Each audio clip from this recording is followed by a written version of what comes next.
morning presented by First Commonwealth Bank here on the Voice of Indiana County, WCCS 101.1 FM and AM 1160. Time now for another interview segment presented by Marcus & Mack, a law firm representing injured people.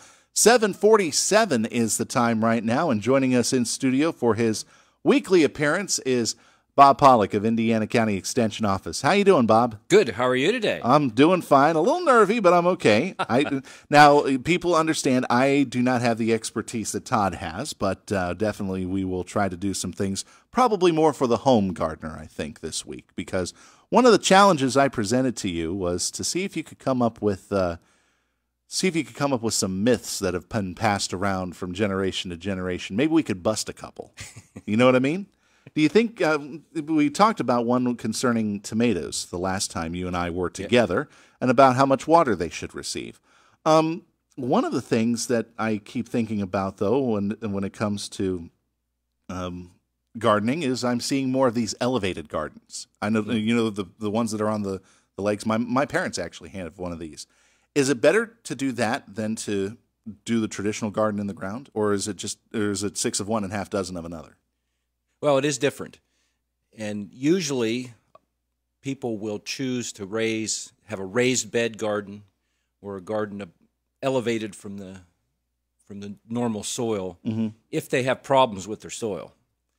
Oh, if your soil's good, then you might as well grow it in the soil because it's there. You don't really have to do a lot to grow things in that, but if you run into issues, so maybe your soil's all clay, or maybe it's too stony, or maybe you have disease problems. There's a number of soil-borne diseases.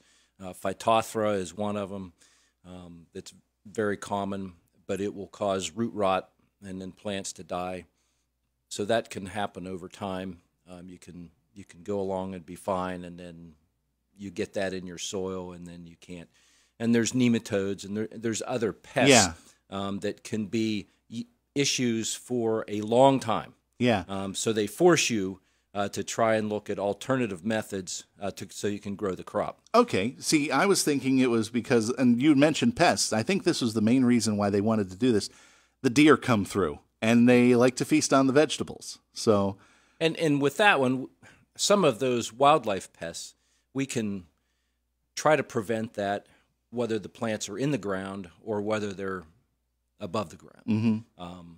But with some of these other issues, it really forces you to look at an alternative method. Now, another reason that people go to raised bed gardening is maybe because physically they can't bend over as well anymore, and some of the work that's required to have a traditional garden. So if we raise that up, then it can be wheelchair accessible. It can be so you don't have to bend over. You can get it up at a height where you can work from it a lot easier, and you can make that of varying heights. Okay, I could see that definitely. If the work gets too hard like that, I mean, it would be kind of like at counter level then, if you're thinking about a kitchen or something along those lines. And some even in commercial agriculture, if we look at some other countries and how they do things, some of the Europeans have been forced to grow some of their crops either in greenhouses or in raised beds just because of those soil issues. And strawberries is a crop that is grown that way a lot now, and they actually have elevated beds, and they grow them in coconut core bags. Wow.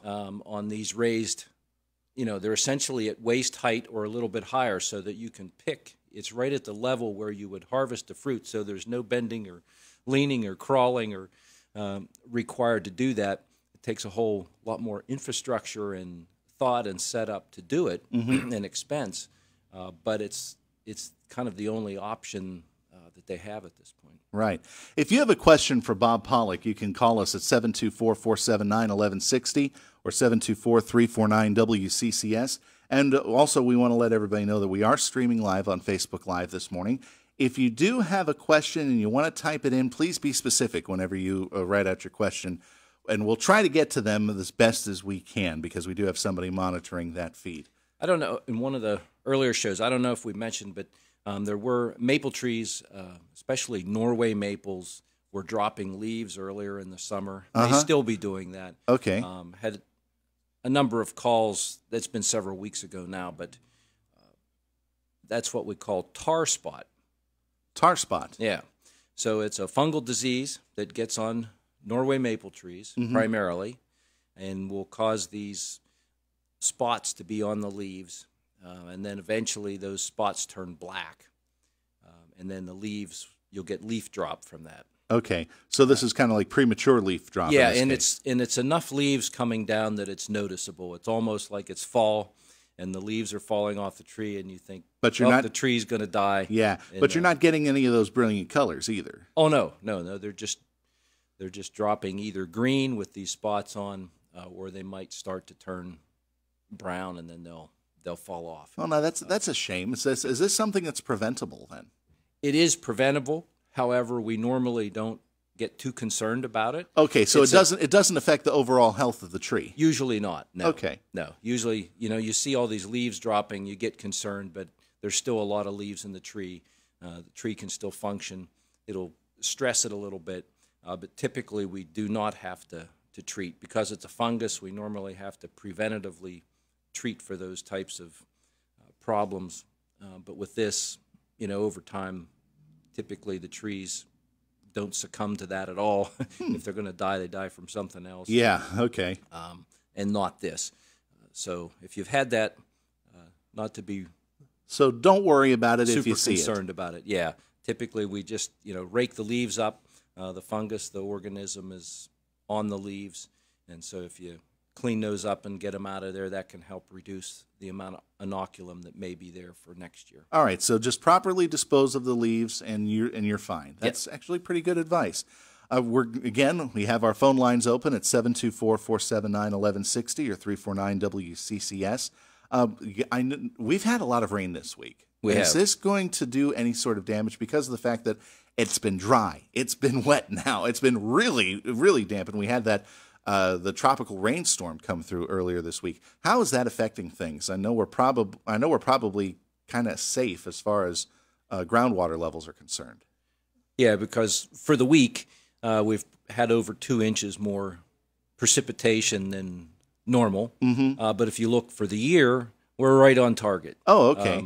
With the amount of precipitation, yeah. So this has helped catch us up because we were behind a little, and we did have that real drier period, and it was hot. Now, we could have some effects from that hot, dry period. Some plants, especially, tomatoes, peppers, sometimes they will drop flowers when temperatures get too warm or too hot, and the plants get under stress. Yeah. So you could have a period of time where those dropped flowers, and so that'll interrupt some of the fruit and production you might get off of those plants. Of course, time looking ahead in time from when those flowers would have been pollinated, develop the fruit till it matures. So that could have been an effect that we had from that hot weather. Now, a lot of these wetting periods, anytime we get wetting periods, then that can help promote disease issues. Yeah.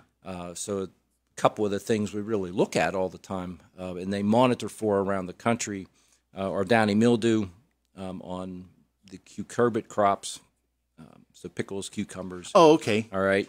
So they monitor and watch for that. And downy mildew's all over the place. It's just because we've had enough conditions. It becomes more prevalent. Yeah, and it gets moved around. And then the storm fronts move it around. And then late blight is the other major one that we get concerned about for tomatoes and potatoes. And that has been pretty quiet.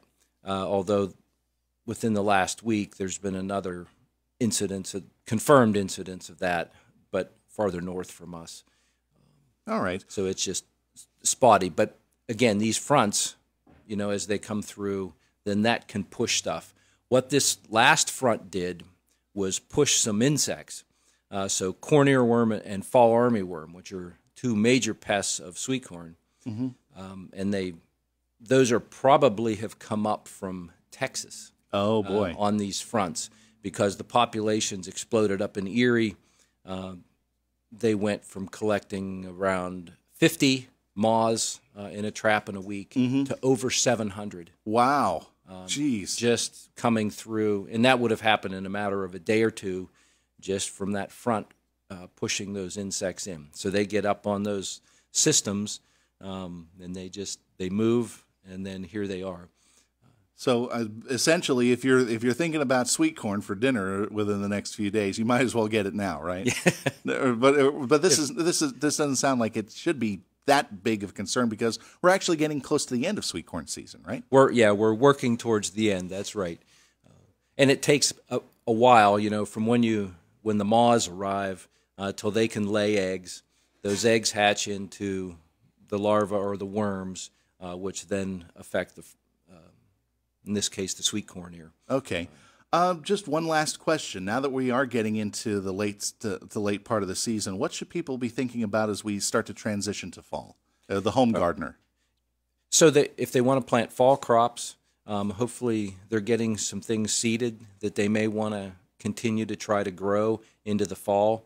Of course, we can't do all the cool season crops. Right. That we can put out early in the spring. We usually can duplicate that schedule in the fall. Okay. For all of those, because we start to have shorter days, cooler temperatures, both highs and lows, and that gives better growing conditions for those cool season crops. So those need to be getting in the ground if you don't have them in there already. Mm-hmm. A lot of times you don't necessarily have to have transplants to plant those. You can plant them with seeds. But they do need enough time to germinate and grow to get those fall crops. All right, so start thinking about those cool weather crops once again. You might have a second harvest. That's right. All right, Bob, thank you very much for joining us this week on Indiana in the Morning, and I'll listen for you next week with Todd. All right. This is the voice of Indiana County, WCCS 101.1 FM, AM 1160.